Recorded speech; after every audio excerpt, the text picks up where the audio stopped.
Baik, saya akan membacakan soal nomor 1, yaitu algoritma searching, yang dimana dalam sistem TeXtStore, pencarian produk dapat menggunakan linear search atau binary search. Pada pertanyaan pertama, mengapa binary search memerlukan data yang sudah terurut? Jelaskan konsep pembagian ruang pencarian, divide and conquer pada binary search.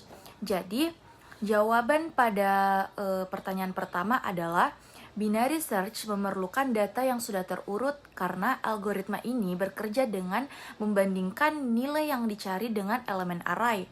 Jika data tidak terurut, kita tidak akan bisa menentukan apakah pencarian harus dilanjutkan ke bagian kiri maupun ke kanan.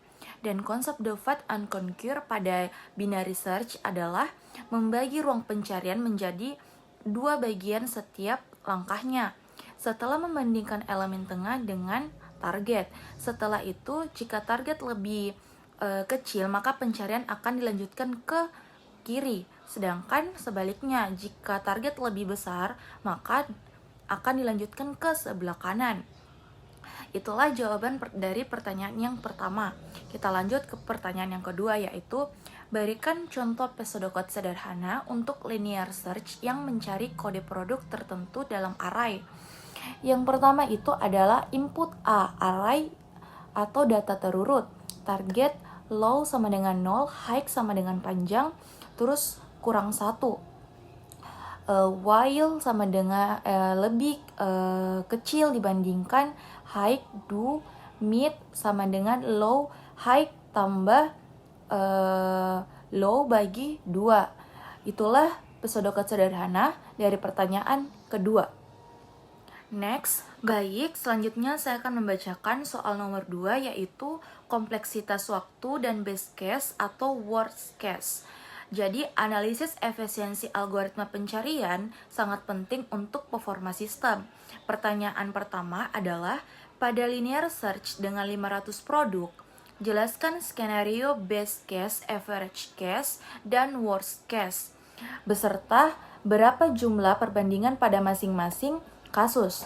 Jadi, jawaban pada pertanyaan pertama adalah, best case adalah kasus terbaik. Jadi produk yang dicari berada pada posisi pertama atau indeks ke 0 dan jumlah perbandingannya itu 1. Yang kedua ada average case, yaitu kasus rata-rata yang dimana produk yang dicari itu berada pada di tengah data dan jumlah perbandingannya itu n tambah 1 dibagi 2. Yang ketiga ada worst case atau kasus terburuk, yang dimana produk ini berada pada posisi paling akhir dan maka jumlah perbandingannya adalah 500 kali. Baik, itulah adalah pertanyaan jawaban dari nomor 2. Selanjutnya pertanyaan pada nomor 2 itu adalah hitung maksimal jumlah perbandingan binary search pada 500 produk menggunakan rumus kompleksitas O long n dan tunjukkan perhitungannya.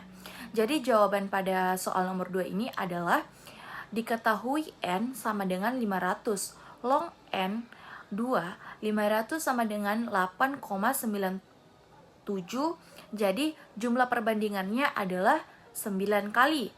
Jadi itulah jawaban pada soal nomor 2. Next, baik, saya akan membacakan soal nomor 3, yaitu quicksort dan algoritma divide and conquer. Jadi, quicksort adalah algoritma sorting yang efisien yang menggunakan strategi divide and conquer. Jadi, pertanyaan yang pertama adalah jelaskan secara detail proses partisi dalam quicksort dan apa fungsi pivot dan bagaimana elemen itu dikelompokkan. Jadi, pada pertanyaan pertama jawabannya adalah proses partisi pada quicksort memiliki salah satu sebagai pivot. Semua elemen yang lebih kecil dari pivot akan ditempatkan di sebelah kiri, sedangkan elemen yang besar akan ditempatkan di sebelah kanan. Setelah itu, proses yang sama dilakukan secara rekursif pada kedua bagian. Itulah jawaban pada nomor pertama. Selanjutnya, nomor kedua, yaitu bandingkan kompleksitas quicksort dan merge sort pada quicksorting sering lebih dipilih meskipun memiliki worst case ON pangkat 2. Mengapa? Jadi jawabannya adalah quick search memiliki rata-rata kompleksitas O long n dan bekerja cepat karena sedikit berpindahan data dan menggunakan memori yang lebih kecil, walaupun word cache-nya ON pada praktiknya. Quick search juga lebih cepat dibandingkan pada merge search. Jadi itulah jawaban dari soal nomor 2. Baik, selanjutnya saya akan membacakan soal nomor 4, yaitu implementasi rekursif, yang dimana binary search dan quick search dapat diimplementasikan secara rekursif.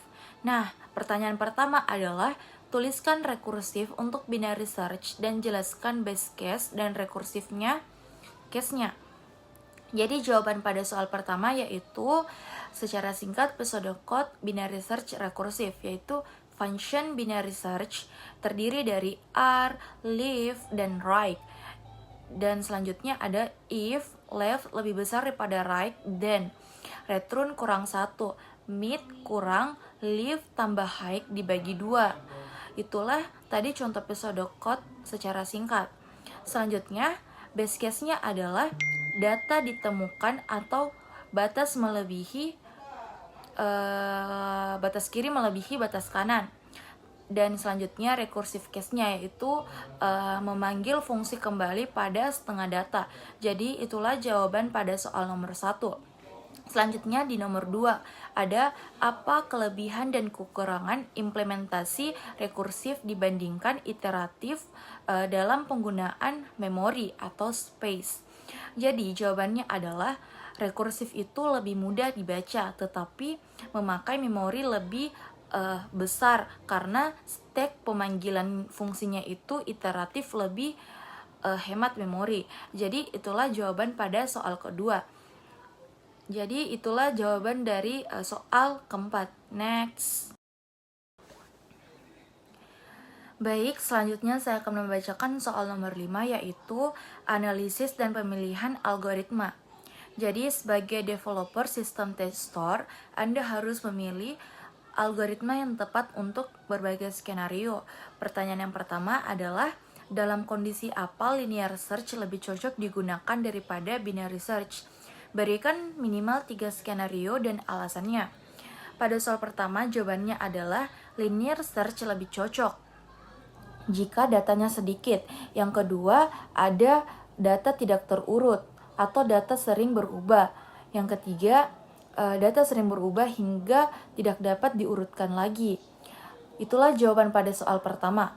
Selanjutnya soal kedua, yaitu jika sistem perlu mengurutkan nilai inventory yang berukuran yang sangat besar atau jutaan produk dan sering berubah, algoritma sorting apa yang Anda rekomendasikan antara bubble sort, selection, merge search, atau quick search? Jelaskan pertimbangan time, complexity-nya, dan space-nya.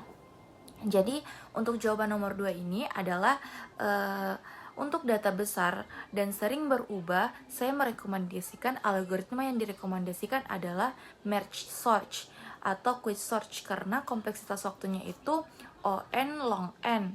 Dan merge search itu stabil tetapi membutuhkan waktu memori tambahan besar. Sedangkan kalau quick search itu lebih hemat memori dan cepat dalam praktiknya.